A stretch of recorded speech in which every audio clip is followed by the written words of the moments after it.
Muy buenas nakamas, ¿qué tal? Yo soy Fire y vamos a analizar una de esas teorías populares que tantísima gente ha querido entrar al trapo diciendo cosas totalmente ilógicas, rompiendo la base narrativa de One Piece y diciendo locuras que no tienen ningún sentido. Por tanto, la teoría que vamos a analizar y desmentir hoy va a ser la teoría que dice que Sabo estuvo en Lockdown en el capítulo 98 del manga, cosa que por cierto no me sorprendería para nada que lo metan en el live action. La verdad que tenía muchísimas ganas de hacer un vídeo sobre el tema de Sabo, pero al final nunca lo había hecho, por lo tanto aprovecho estos días de Adviento navideño que estoy haciendo un vídeo al día hasta el día de Navidad para poder tratarlo. Y es que, como os he comentado, hay quienes creen que este personaje apareció antes de su gran regreso en Dressrosa, pero es que esto no tiene mucho sentido. Acompáñame para poder desmentir esta teoría con hechos y lógica dentro del propio universo de One Piece.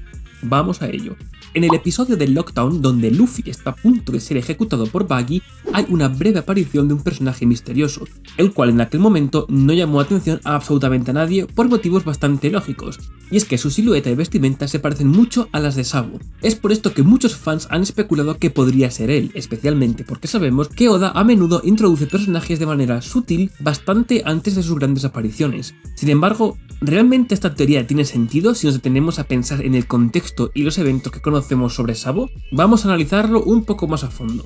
Para empezar, recordemos qué estaba pasando con Sabo en ese momento de la historia. Tras el incidente con el Tenryubito cuando era pequeño, Sabo fue rescatado por Dragon y llevado al cuartel general de los revolucionarios. Allí lo cuidaron y descubrieron que había perdido la memoria. Sabo no recordaba nada de su pasado, incluyendo a sus hermanos Luffy y Ace. Esto es crucial para entender por qué su aparición en Lockdown no tendría sentido. En este punto, Sabo ya se había integrado en los revolucionarios, pero sin ningún recuerdo de quién era realmente. Durante su tiempo con ellos, Dragon reconoció su potencial y lo entrenó para convertirlo en un miembro destacado de su organización. Todo esto lo preparó para su gran regreso a Dressrosa, donde vimos que había recuperado su memoria tras leer la muerte de Ace en el periódico. Ahora bien, si Sabo hubiera estado presente en Lockdown y hubiera visto a Luffy en peligro de ejecución, ¿no crees que eso habría despertado sus recuerdos? Es completamente inconsistente que una situación tan extrema como ver a su hermano menor en peligro de muerte no haya tenido el mismo impacto que leer sobre Ace. De haber sido así, simplemente sería algo que contradice la lógica detrás de su amnesia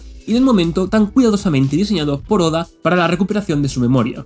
Además, pensemos en cómo trabaja Oda. La reintroducción de Sabo en Dressrosa fue cuidadosamente planeado para maximizar el peso emocional, tanto para los personajes como para los fans. Si Sabo hubiese aparecido de manera anticipada en Lockdown, habría diluido bastante la fuerza de su reaparición en Dressrosa, aparición que sí fue muy diluida en el anime, ya que básicamente spoilearon la aparición de este personaje antes de que se encontrase con Luffy. Introducir antes a Sabo habría destrozado bastante la base del personaje. Y es que hay quienes argumentan que Sabo podría haber estado en Lockdown, ya que Dragon también lo estaba, y esto es algo que todos hemos visto, ya que fue la primera aparición de Dragon, un momento bastante épico que paró al propio Smoker de atacar a Luffy, que en aquel momento no sabíamos el por qué estaba defendiendo, hasta que a día de hoy ya sabemos que es porque era su hijo.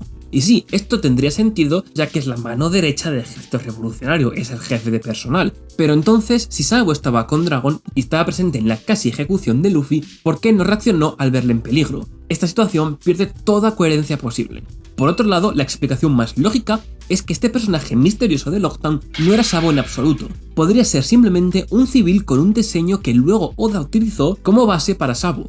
O quizá era un diseño provisional para un revolucionario que todavía no tenía definido. De esta manera sí es cierto que, como el personaje destaca un poco más, fuera un revolucionario que sabía Oda que iba a estar con Dragon, pero aún no sabía a quién darle este diseño, y poco a poco, a medida que fue avanzando la obra, terminó decidiendo darle este diseño a Sabo, haciendo que no tenga sentido que él estuviera en Lockdown. En cualquier caso, no hay ninguna prueba realmente concreta de que este personaje fuera Sabo. En conclusión, aunque realmente es divertido especular y buscar detalles ocultos, hay veces que nos pasamos un poco de largo, y la teoría de que Sabo estuvo en Lockdown no tiene ningún sentido ni desde la narrativa ni desde la lógica interna del mundo de One Piece. Su historia, tal y como está contada, funciona perfectamente y no necesita estas adiciones. Aún así, con todo lo que te he dicho, ¿crees que esta teoría podría ser de verdad? ¿Crees que realmente Oda podría hacer que Sabo estuviese en Lockdown y romper así su personaje? ¿O tal vez piensas que esto no rompería para nada su personaje? Déjame en los comentarios abajo para poder debatirlo. No olvides suscribirte para tener más teorías, análisis y contenido sobre One Piece. Como os comenté, nos vemos mañana con el siguiente vídeo de Adviento de One Piece.